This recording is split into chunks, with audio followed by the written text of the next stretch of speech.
Graça, misericórdia e paz da parte do Senhor Jesus Cristo aos irmãos e irmãs. Estamos aqui mais uma segunda-feira para nosso podcast semanal das ministrações, as últimas ministrações do mês de julho. Estamos chegando ao final, depois de bom tempo, desde abril, estamos em abril, maio, junho, até agora julho.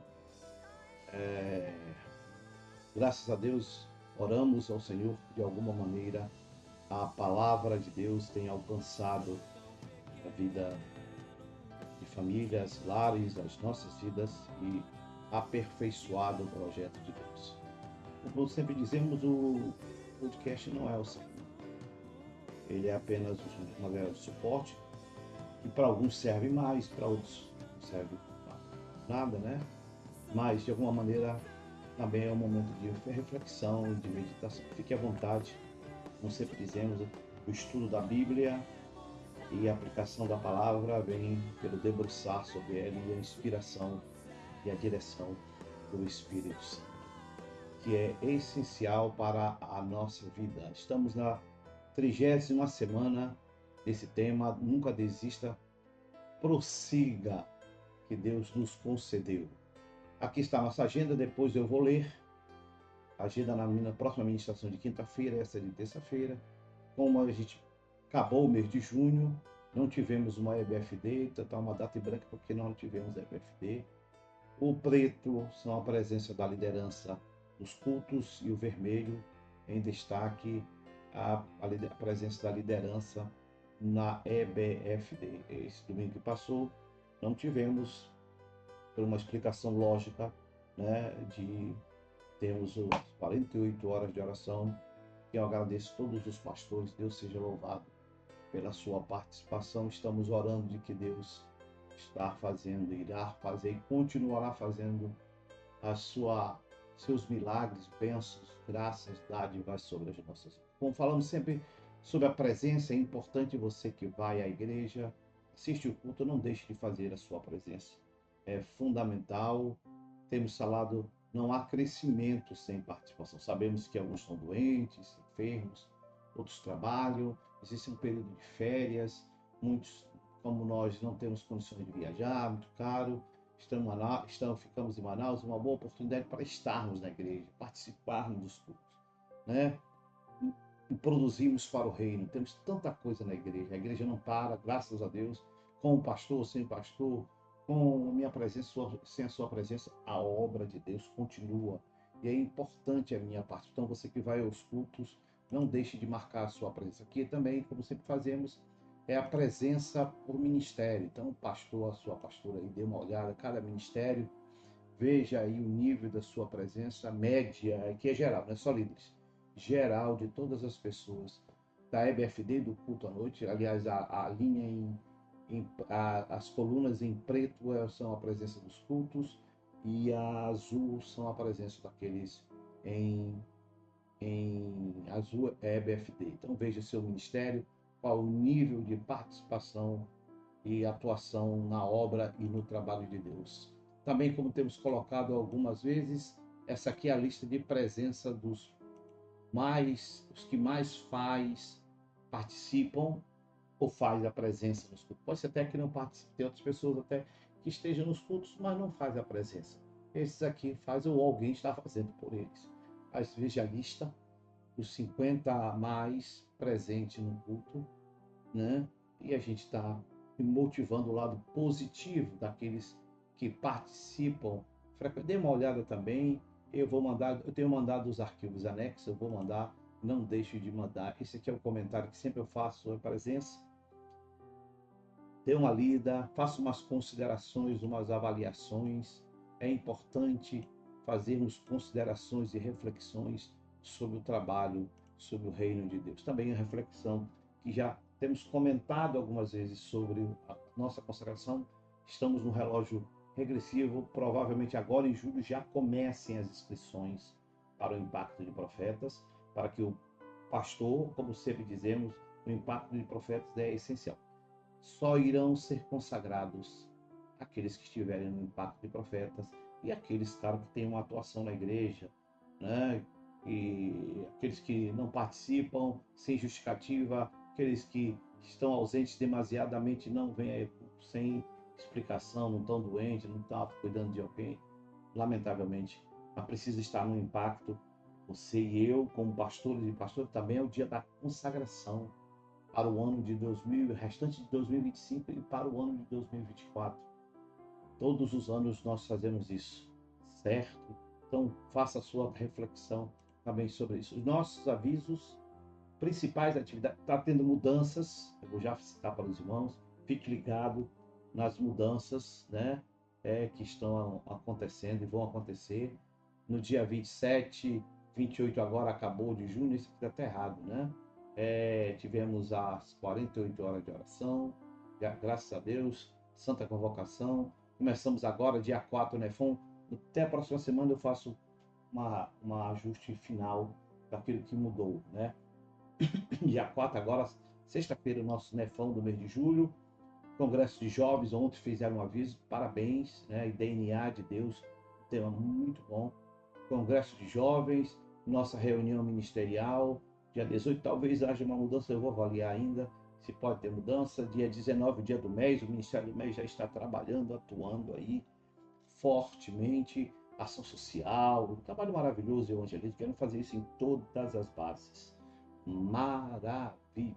Né? Estaremos na base da pastora Rossi Kelly e do pastor Eric, estaremos lá juntos, né? Participando das atividades durante o dia e, se Deus nos permitir, à noite também. Não vou pregar. Quem vai pregar é um dos nossos pastores consolidadores ou discipuladores. Não vou pregar. Não. Dia 27 de 8, Santa Convocação e aniversário da igreja. Vai ter uma mudança. O aniversário da igreja mudou para o dia 25 ao dia 3 de julho. A comissão esteve reunida, mostrou os argumentos, e eu aceitei os argumentos, e a data deve mudar do dia 25 para o dia 3. Aqui está dia 25, dia 3 de 8, não é, já vai mudar essa data, e daqui a pouco, nas próximas semanas, nós falaremos com mais detalhes sobre essa nova, nosso Nefão. Sexta-feira vamos estar falando sobre vida eterna. Eu vou dar só um preâmbulo, né? É uma lição que nós vamos estudar exaustivamente daqui a alguns meses, um mês, 2 meses, nós vamos estudar sobre o crente perde a salvação, mas uma das nossos fundamentos, declaração doutrinária, né, da MIPBAN de fé, é sobre a vida eterna. Eu vou estar falando esse tema em 1 hora, muito pouco, menos de 1 hora e pouquinho, mas a gente vai tentar dar alguns direcionamentos e posicionamentos da nossa igreja. Não perca o nosso Nefão. E claro, no final a gente tem aquele jantar, aquela confraternização, aquele momento que o pessoal adora comer, né? Adora, talvez o mais importante, Congresso de Jovens. Não tenho cartaz, se quiserem me mandar o cartaz, me manda para eu botar no boletim, eu não tenho, né? Gostaria de colocar, ontem eu vi a fixo lá, mas não me enviaram, eu sei que vão enviar, e eu aguardo. Sede e base, essa não é, estamos juntando as grandes programações numa só. Não marque, tem uns que gostam de ficar marcando no programa, não marque, você tem que estar lá. Ah, pastor, mas eu não vou cantar, eu não vou dançar, eu não vou pregar. Eu não estou na igreja para pregar e para cantar e para dançar. Eu estou na igreja para adorar o Senhor. Seja na pregação, seja sentado no banco ouvindo, adorando o Senhor, dando glória a Deus, aleluia, para os que estão ministrando lá e cantando e adorando. Aprenda a ser humilde. Aniversário da igreja, a data será dia 15 a 24. Na próxima semana eu trago mais detalhes, né, sobre a comissão achou muito em cima, e a nova data do aniversário da igreja é de 15 a 24 de agosto. Eu concordei, aceitei. Aliás, a gente escolhe comissão exatamente para isso. Não é para a gente decidir tudo, é para a comissão tomar decisões. E ela tomou. E eu concordei com a decisão. Então, o aniversário da igreja não será mais do dia 25 ao dia 3, mas do dia 15 a 24 de agosto. Não perde a sua importância. E magnitude, a comissão já está trabalhando, se reunindo, já estão atuando, convidando, aquelas atividades grandes da igreja que sempre realizamos normalmente. Dia do mês, já falamos, dia 19 de 7, base dos pastores Eric, Rosquela, estaremos lá juntos como igreja. Não é base, é a igreja MIPBAN, estará na base, uma de suas bases, que é a base da pastor Eric e da pastora Rosquela, aqui na Sharp, evangelizando, vão levar serviço social, atendimento em alguns aspectos. Maravilha, maravilha, é isso mesmo. Estaremos lá prestigiando esse trabalho maravilhoso. As outras datas, essa data de 23/8 vai mudar. Eu estou esperando a comissão se reunir para definir uma nova data, porque, como eles fizeram um ajuste para o aniversário, mexeu com outras datas que já estavam definidas. Mas aguardamos isso.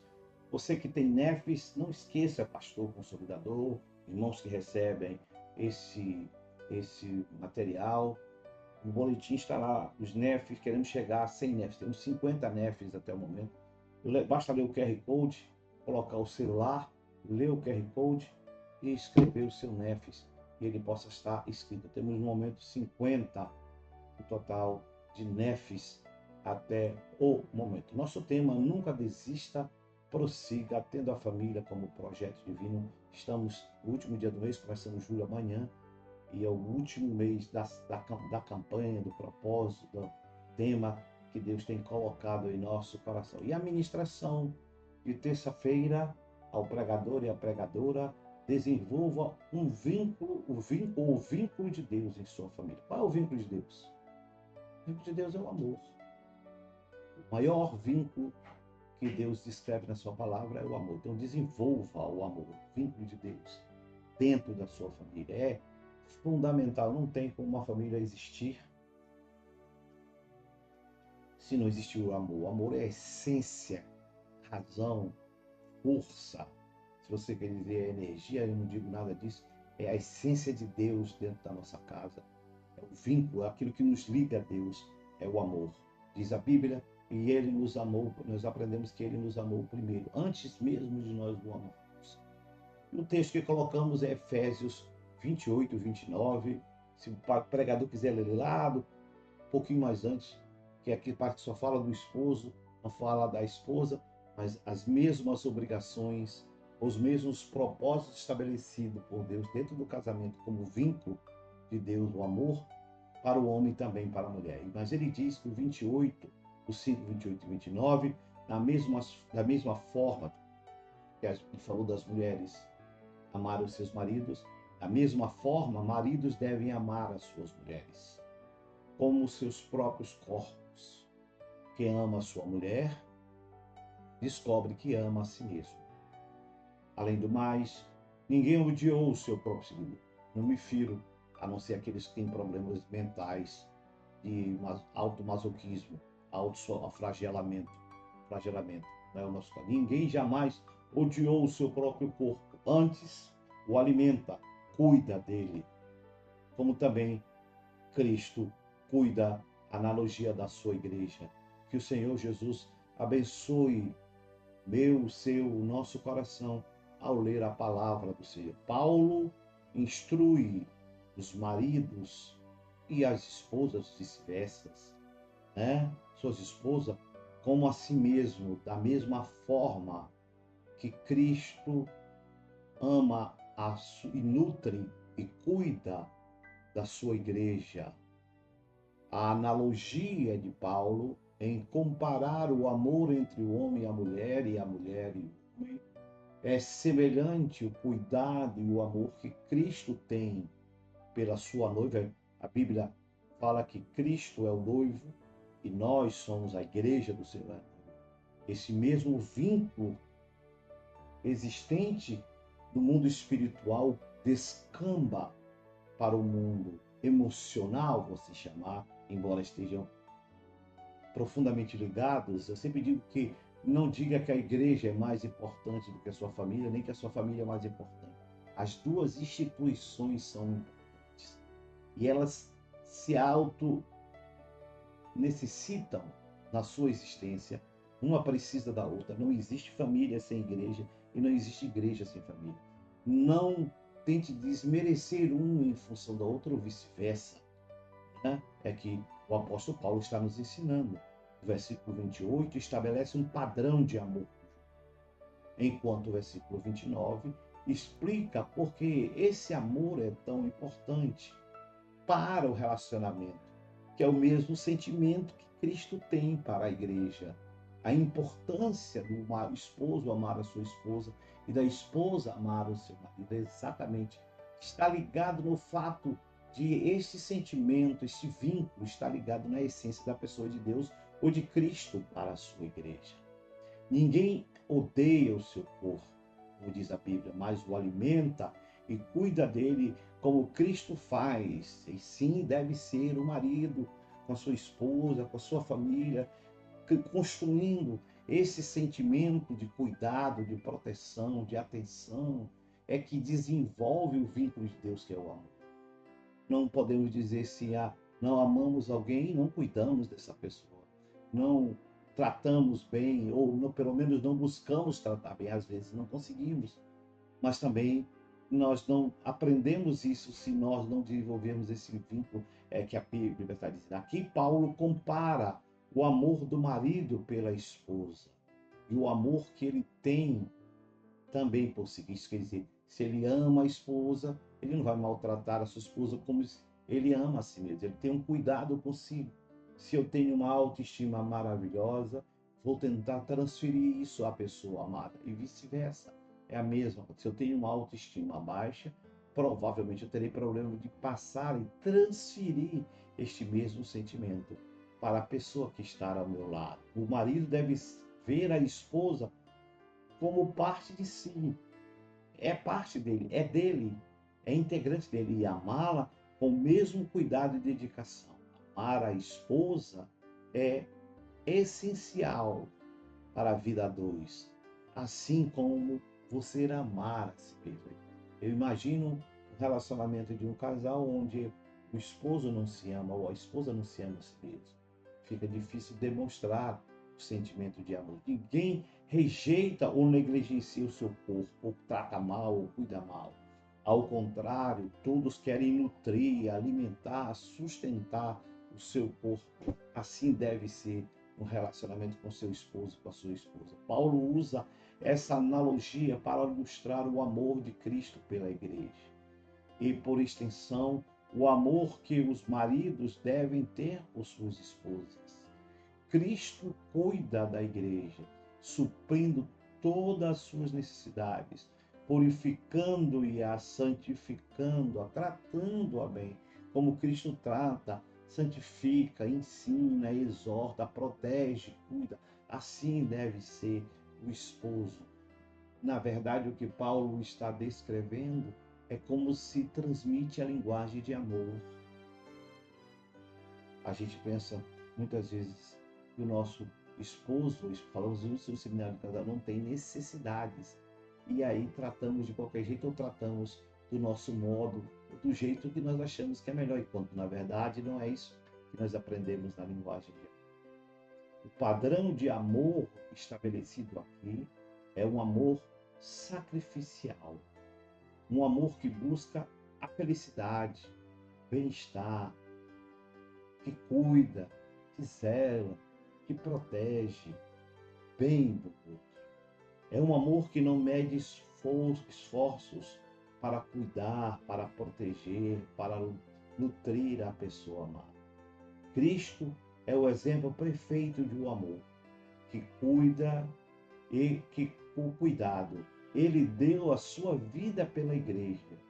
E os maridos também devem cuidar e dar a vida e se empenhar o máximo pela sua esposa e pelo seu esposo. Não podemos esquecer que o vínculo de Deus, o de Cristo, isto é, o meio de ligação entre o relacionamento deve ser o amor. Botei o texto aqui, pregador se interessar, Colossenses 3,14, sobre tudo isto, revestíveis do amor, que é o vínculo, da perfeição, isto é, o que nos liga, mas o que nos deixa mais próximos e parecidos, chegados a Deus, é pela essência e pela prática do amor. Por essa razão, a palavra nos ensina e motiva a desenvolvermos um amor por meio deste vínculo, para construirmos relacionamento verdadeiro, estável, seguro, duradouro no casamento, na família e na vida do casal. Se não existir amor, tudo é desfacelado. Fica tudo mais complicado e difícil de sustentar quando nós não temos a essência do amor. Por isso, por essa razão, a Bíblia descreve da mesma forma, os maridos devem amar as suas mulheres, como seus próprios corpos, ou vice-versa, as mulheres devem amar os seus maridos. Quem ama a sua mulher, quem demonstra amor, está demonstrando que ama a si mesmo, conforme a pergunta é: como se constrói o amor dentro disso? Parece que não, mas é verdade. Essa é uma pergunta que é muito mais do que uma retórica. Como é que se constrói o amor dentro? Bem, eu dou aqui para você 5 exemplos. Primeiro, não confunda amor com paixão. Paulo fala do amor, não de paixão. Eu ouvi várias especialistas em relacionamento. Eu vi de uma mulher que ela dizia assim mesmo: não case com a paixão, vai dar tudo errado. Se você casa apenas com o sentimento de paixão, seu relacionamento está fadado ao fracasso. E ela vai mais longe, essas especialistas, ela diz isso mesmo: paixão dura no máximo 2 anos. O amor dura sempre, se cultivado e se trabalhado, diz a irmã. Então, primeira coisa no seu relacionamento, não confunda paixão com amor. Tenha claro em sua mente o que é amar, o que é estar apenas apaixonado. Segundo, o amor é uma das principais hastes de sustentação do relacionamento do casal. Isto, em outras palavras, estou dizendo, precisa ser trabalhado e cultivado como uma haste, coluna, viga principal para sustentar o seu relacionamento. Por isso que eu e você precisamos construir e trabalhar para que o amor seja sempre permanente. Terceira forma de você amar. Isto é, significa que não existe dois sem o amor. Quando um ama e o outro não ama, não existe dois. Existe um. Os dois precisam trabalhar em prol disso. Não existe amor se os dois juntos não trabalharem. Quarta verdade para construirmos o amor. Nós podemos aprender a amar se quisermos lutar pela nossa casa, pela nossa família, pelo nosso casamento. Se você quer construir o amor dentro da sua casa, trabalhe em prol de que você conheça mais o seu esposo. Olhe as qualidades, olhe os predicados, cultive essas qualidades para que esse amor seja desenvolvido. Se tiver luta e desejo de ver a sua família, o seu casamento melhor. Quinto e último, o amor fortalece exponencialmente o casamento. E a segurança, quando ele é cultivado e desenvolvido, a família cresce. A família tem segurança e estabilidade quando este amor é desenvolvido, cultivado e trabalhado. Por isso, aprenda a amar. Demonstre esse amor por meio da linguagem de amor do seu filho, conforme a palavra. Ensinamos isso no Ministério de Casais. Eu aconselho o pregador, a pregadora, não sei, já não vi ainda, vou ler agora já. Quais são as 5 linguagens de amor? Mostre isso, fale sobre isso, use isso como exemplo, que para amar e descobrir, eu preciso conhecer a linguagem de amor da minha esposa, do meu esposo e vice-versa. Se eu não sei, se eu não conheço, se eu não quero saber, eu nunca vou descobrir o amor dele. Por isso, procure demonstrar de alguma maneira amar a sua esposa ou esposo. O esposo aprenda a amar o seu esposo como Cristo demonstrou o seu amor. Como diz a Bíblia, além do mais, ninguém jamais odiou seu próprio corpo, antes alimenta e dele cuida, como também Cristo faz com a igreja. Cristo amou a igreja, dedicou-se à igreja. Da mesma forma, devemos amar o nosso cônjuge. Ame e receba o amor de Deus e aprenda. Aprenda a construir, cultivar, trabalhar para que o amor esteja presente, latente, visível, real em sua família, em seu casamento. Pois ele provém, é oriundo, direto do trono de Deus para a minha vida e para a sua vida. Por isso, eu e você precisamos aprender a cultivar o amor. Deus abençoe a sua vida, Deus abençoe a sua casa. Já volto já para a ministração de quinta-feira em nome de Jesus.